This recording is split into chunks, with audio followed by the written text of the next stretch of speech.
Hi folks, this is Steve the Cardboard Cultist, and today we're going to be taking a quick look at Abyss. And this is a 2 to 4 player game where players will be competing to be crowned king or queen of the Abyss.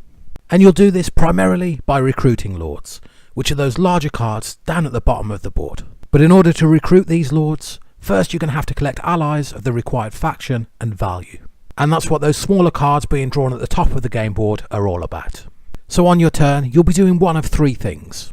The first action is Explore the Depths. For this action, you'll start by drawing one card from the allies deck at the top of the board, but your opponents will get first refusal, being able to take the card, providing they compensate you with a pearl. If your opponents don't want the drawn card, you can take it for free, or redraw and repeat the process. This continues until you choose to claim a card, or are forced to when you hit the end of the row. After this, all drawn cards that were unclaimed are discarded to their respective sets into the piles in the middle of the game board. And this brings us to the second action you can choose, where instead of drawing cards, you can simply take one pile from those available. And this is known as requesting support from the council. And then the final action you could take is to recruit a lord. And this is where you'll be spending those ally cards you've been collecting. And if you look at the bottom left hand corner of any of those lords cards, you'll see the specific cost for that lord. And it's going to tell you how many ally points you need to spend, along with any specific faction requirements. And when you recruit a lord, along with some victory points in the top left hand corner of the card, you'll also likely get a unique power, potentially granting you passive bonuses or strong one-off abilities.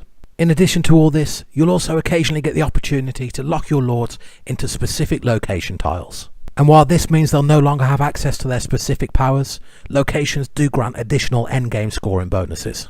And while there are a few other little things going on in this game, that's the bulk of the gameplay. You're going to be spending your turns trying to put together a team of lords that all complement each other.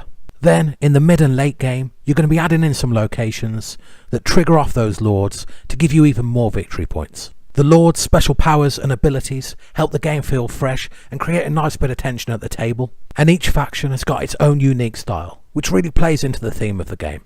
This is a really solid set collection game that plays fairly quickly, so it's going to hit the table now and then. The thing that really helps elevate it though, and one of the main reasons it's kept a spot on my shelf, is because this game has got some of the best artwork you're likely to see. I'm more than happy to just sit and look at this gorgeous artwork while other players are deciding what they want to do with their turn. And while things like good artwork, theme and style won't make a bad game good, they will just help to make a good game that little bit better. As always, I hope you've enjoyed the video, but until next time, take care and thanks for watching.